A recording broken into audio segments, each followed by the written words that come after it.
주간 꿀에 바르셀로나가 올 시즌 첫 패배를 당했습니다. UEFA 챔피언스 리그 첫 경기에서 AS 모나코를 상대로 원정 경기를 펼쳤는데요. 라민 야말의 골에도 1대2로 패배했습니다. 바르셀로나 입장에서는 전반 10분 에릭 가르시아가 퇴장당한 것이 너무 아쉽습니다. 에릭 가르시아가 퇴장을 당하면서 10명이서 80분 넘는 시간 동안 AS 모나코를 상대를 했고요. 그러다 보니까 공수에서 문제를 좀 노출을 했죠. 결국 1대2로 패배하고 말았는데요. 사실 AS 모나코가 강합니다. 강하더라고요. 아디 휘터 감독이 팀을 굉장히 잘 만들어놨다는 느낌이 들었습니다. 올 시즌 시작하기 전에 간페르컵에서도 바르셀로나에게 승리를 거두더니 이번 챔피언스리그 첫 경기에서도 홈에서 바르셀로나에게 2대1로 승리를 거두는 모습을 보여줬습니다. 여러 번 말씀드렸지만 바르셀로나는 지금 이 순간 가장 피해야 되는 것이 선수들의 부상과 퇴장입니다.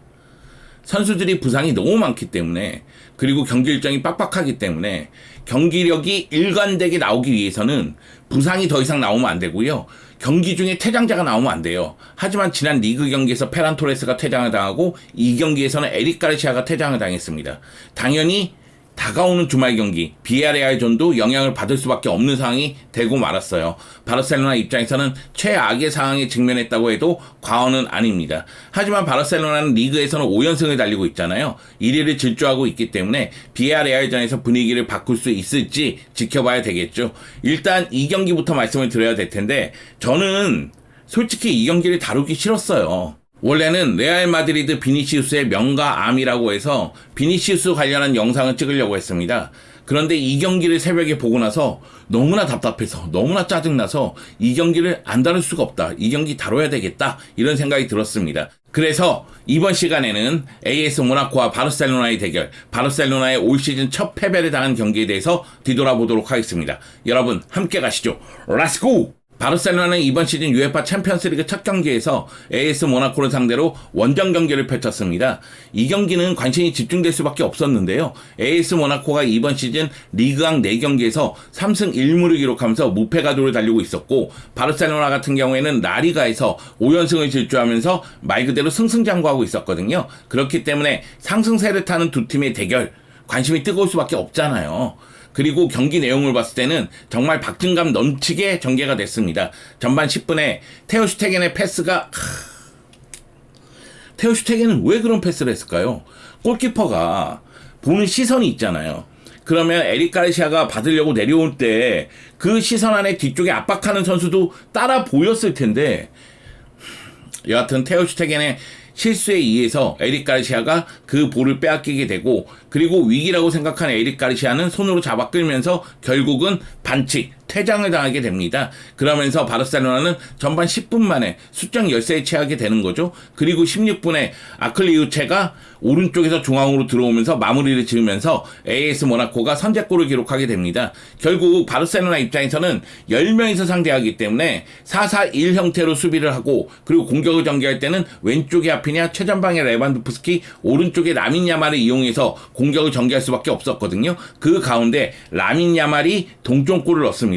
라민 야말, 역시 스타는 스타입니다. 위기의 순간 이렇게 해줘야지 스타죠. 그리고 라민 야말은 이 골을 넣으면서 올 시즌 공식 6경기에서 4골 4개의 도움, 모든 경기에서 공격 포인트를 기록하는 힘을 보여줬습니다.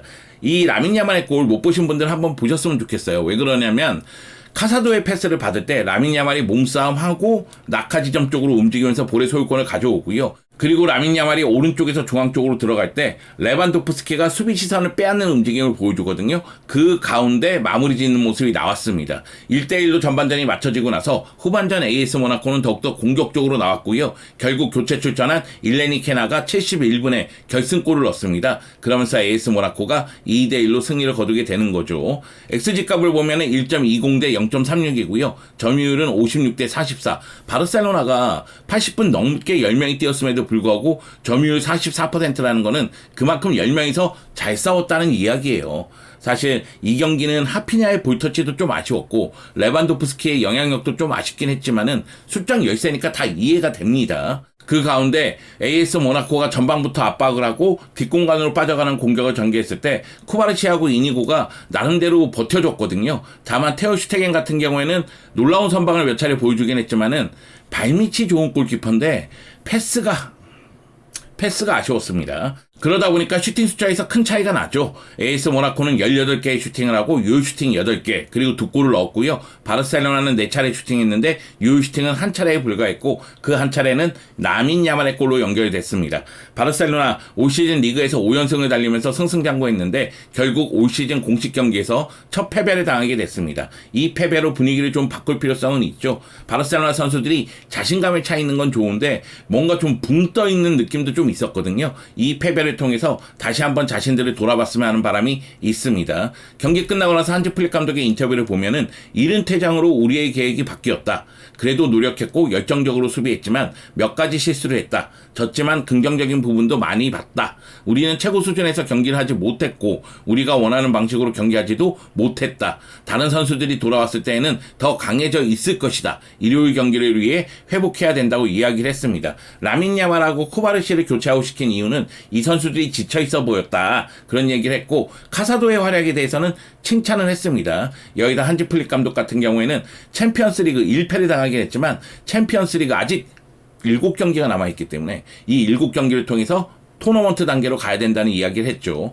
한지 플릭 감독은 여전히 자신감이 넘치는 모습을 보여줬기 때문에 제가 생각하기에는 이 패배가 말 그대로 위기로 연결되는 게 아니라 좋은 약이 되지 않을까라는 생각을 합니다. 사실 이번 모나코전 선발 명단에 대해서 많은 분들이 불만을 좀 토로하고 있어요. 왜 에릭 가르시아를 선발로 출전시켰느냐. 그냥 페드리를 카사도랑 함께 더블 피봇으로 두고 페란을 넣든 아니면 파우 빅토르를 넣든 파블로 토레를 넣으면 되는 거 아니었느냐 이렇게 생각하시는 분들이 있는데 하지만 저는 한지 플릭 감독의 선발 명단에 대해서 어느 정도 이해가 됩니다. 에릭 가르시아가 그동안 후반전에 피보테로 교체 출전해서 좋은 모습을 보여줘 왔잖아요. 여기다가 AS 모나코 원정 경기라는 점을 고려했을 때는 이 삼선을 좀 더 수비적으로 강화시켜야 되겠다는 생각을 갖고 있었을 겁니다. 그리고 페드리 같은 경우에는 감독들이 조금 더 높은 위치에 쓰고 싶어하는 그런 욕심이 나는 선수거든요. 보여주는 게 많으니까. 그래서 페드리를 올렸던 것으로 보입니다. 그리고 지난 지로나전에서 후반 60분에 다니 올모가 부상을 당했을 때 에릭 가르시아가 들어가면서 페드리가 위로 올라왔고 그 가운데 에릭 가르시아가 안정된 수비를 보여줬고 페드리가 골도 넣었잖아요. 그 점을 고려했을 때는 한지 플릭 감독이 에릭 가르시아를 선발 출전시킨 거는 이해가 된다. 다만 기대와 다른 결과가 나왔다. 이렇게 봐야 되겠죠. 물론 시즌 초반 리그 5경기에서 모두 승리를 거뒀다면은 선발 명단에 변화를 주지 않는 게 더 효과적일 수가 있죠. 하지만 바르셀로나는 부상 선수들이 속출하고 있잖아요. 아라우오, 도용, 가비, 베르날, 텐센, 여기다가 페르민과 다니 올모까지 부상 선수가 계속해서 나오고 있기 때문에 선발 명단에 변화를 줄 수밖에 없는 상황이었고요. 그 가운데 한지 플릭 감독의 이 변화는 결국은 테오 슈테겐의 패스 그리고 에릭 가르시아의 대처 이런 문제 때문에 에릭 가르시아의 퇴장으로 연결이 되면서 원하는 결과로 연결되지 않았습니다. 그리고 저는 한지 플릭 감독이 에릭 가르시아가 퇴장당한 다음에 10명으로 AS 모나코를 잘 상대했다고 생각을 합니다. 수비 시에는 4-4-1 형태고 공격을 전개할 때는 하피니하고 라민 야말, 레반도프스키를 앞세워서 역습 위주로 전개를 했는데 효과적으로 역습이 전개되는 장면이 있었습니다. 하피니아의 컨디션이 조금만 더 좋았다면 이런 생각이 좀 들었어요. 하피니아가 못했다는 게 아니라 좀 아쉬웠던 장면이 있어서 그렇습니다. 볼터치에서 좀 아쉬운 장면이 있었죠. 그리고 AS 모나코 강했습니다. 저는 AS 모나코 볼 때마다 매력적인 팀이구나 이런 생각이 들더라고요. 그만큼 아디 히터 감독이 잘 이끌고 있다는 얘기겠죠. 경기 끝난 다음에 히터 감독의 인터뷰를 보면은 이 승리가 매우 기쁘고 자랑스럽다. 챔피언스 리그에서 데뷔전을 치르는 선수들이 많았고 나 또한 첫 경기였다. 지난 시즌 모나코는 유럽 대항전에 나가지 못했습니다. 그래서 아디 히터 감독이 지난 시즌부터 모나코를 이끌었지만은 역시 이제 챔피언스 리그 첫 경기였다는 이야기고요. 그래서 이번 승리에 매우 만족한다. 에릭 가르시아의 빠른 퇴장이 우리에게 유리하게 작용되었지만 우리는 그전부터 매우 잘 시작했다. 우리는 용감했고 많은 찬스를 만들었다. 기회를 거의 내주지 않았지만은 야말은 비범했다. 라민 야말을 칭찬하더라고요. 라민 야말의 골이 뜬금없이 터졌다. 라민 야말은 특별하다. 이런 이야기를 했습니다. 물론 AS 모나코가 11명이 10명의 바르셀로나를 상대했기 때문에 경기를 주도하는 건 어쩌면 당연한 결과처럼 느껴지기도 하지만 후반전에 그 가운데서 공격적인 전술이 계속 변화를 줬습니다. 그러면서 바르셀로나의 수비를 뚫고자 노력을 했고 결국 전술 변화와 선수 교체를 통해서 골을 만들어내는데 성공을 했습니다. 아드위터 감독은 후반 시작과 동시에 카마라를 빼고 골로빈을 투입하면서 3선 자원을 줄이고 2선 자원을 늘렸습니다. 그거는 미드필드의 공격력을 향상시켰다는 거죠. 그래도 골이 나오지 않으니까 엠볼로 최전방 스트라이커를 빼고 일레니케네라는 스트라이커를 투입하게 되죠. 최전방 자원을 바꿔준 거예요. 그리고 나서 발로군을 투입하면서 일레니케네와 발로군 투톱으로 바꿉니다. 근데 이 투톱이 바르셀로나의 두 명의 센터백 쿠바르시하고 이니고 앞쪽에 붙어서 압박도 가하고요. 이 두 명이 뒷공간으로 들어가는 움직임을 계속 보여줍니다. 그러다 보니까 결국 일레니케네가 결승골을 넣는 모습이 나왔던 거죠. 그럼 선수들이 이야기 좀 해볼 텐데 역시 이 경기의 가장 큰 전환점은 전반 10분 에릭 가르시아의 퇴장 장면이거든요. 에릭 가르시아 이야기를 해야 되겠죠. 에릭 가르시아 같은 경우에도 아쉬울 겁니다. 에릭 가르시아가 지난 시즌 지로나에 임대돼서 뛰었었고 바르셀로나에 복귀한 다음에 피보테로서 교체 출전을 통해서 꾸준히 출전 기회를 잡고는 있지만 선발 출전은 정말 오랜만이거든요. 그런데 전반 10분 만에 퇴장을 당했으니까요. 선수 본인이 가장 괴롭고 아프겠죠. 에릭 가르시아 입장에선 더욱더 짜증나는 부분은 테오 슈테겐의 판단 미스, 잘못된 패스, 그거에 의해서 에릭 가르시아가 할 수 있는 게 많지 않았기 때문에 그래요. 저는 테오 슈테겐의 패스를 보면서 저런 패스는 부스케츠가 잡아도 상대 선수 압박에 걸릴 수가 있겠는데? 이런 생각이 들었습니다. 왜 이런 패스를 했는지 이해가 안 가요. 왜냐면은 에릭 가르시아 같은 경우에는 볼을 받으려고 내려오는 동작을 하긴 했지만 뒤쪽에 수비수가 붙는 걸 에릭 가르시아가 제대로 판단을 못할 수도 있죠. 하지만은 골키퍼 시야에는 들어오거든요. 그러면 조금 더 안정적으로 처리를 했어야 되는 장면이에요. 그렇기 때문에 에릭 가르시아 퇴장에 대해서 지분을 논한다면 뭐 논할 이유는 없지만 한 7할 정도는 테오 슈테겐 잘못이 아닌가 이런 생각이 듭니다. 그리고 에릭 가르시아의 대처도 아쉬워요. 그냥 한 골 내주는 게 어땠을까 이런 생각이 들 정도예요. 테오 슈테겐을 믿었으면 어땠을까 이런 생각이 듭니다. 왜냐면은 지난 시즌 아라우가 파리 생제르맹전에서 퇴장을 당하면서 결국 파리 생제르맹을 넘지를 못했잖아요. 숫장 열세 속에서 패배를 당했잖아요. 이미 경험이 있잖아요. 물론 그때 에릭 가르시아는 지로나에서 뛰고 있었지만 물론 에릭 가르시아 입장에서는 뚫리면 위기라는 생각이 있었기 때문에 손을 써서 반칙을 범했고 그러다 보니까 퇴장을 당했는데 에릭 가르시아는 발빠른 공격수 수비할 때 손을 쓰는 버릇도 고칠 필요성은 있습니다. 손을 쓰는 장면이 많다 보니까 에릭 가르시아의 수비가 불안하다는 느낌이 많이 듭니다. 에릭 가르시아는 기분 나쁜 퇴장을 당했고 이 퇴장으로 바르셀로나는 숫장 열세 속에서 패배를 당했는데 이것을 바탕으로 해서 더 나아져야죠. 앞으로 이런 모습이 나오지 않도록 노력해야 되겠죠. 제가 자꾸만 이런 얘기를 드리는 게 챔피언스 리그에서 선수들이 흥분하다 보면 플레이가 거칠어질 수 있어요. 그리고 모나코 선수들도 이 경기에서 거친 면이 있었습니다. 그런데 퇴장은 또 이야기가 다르거든요.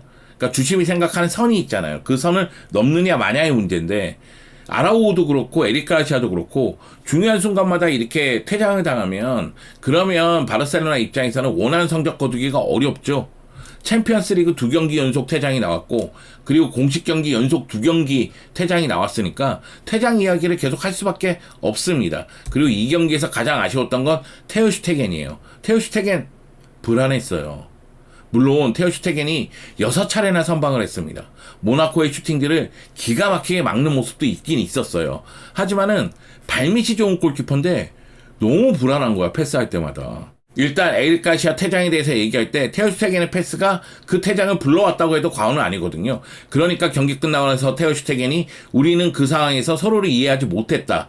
에릭 가르시아에게 상처를 입혀서 미안하다. 일어나서는 안 되는 일이었다. 하지만 이것이 축구다. 이렇게 이야기하기도 했습니다. 에릭 가르시아에게 사과를 하는 모습을 보여준 거죠. 테오 슈테겐이 이 경기에서 기록한 패스 성공률이 64%입니다.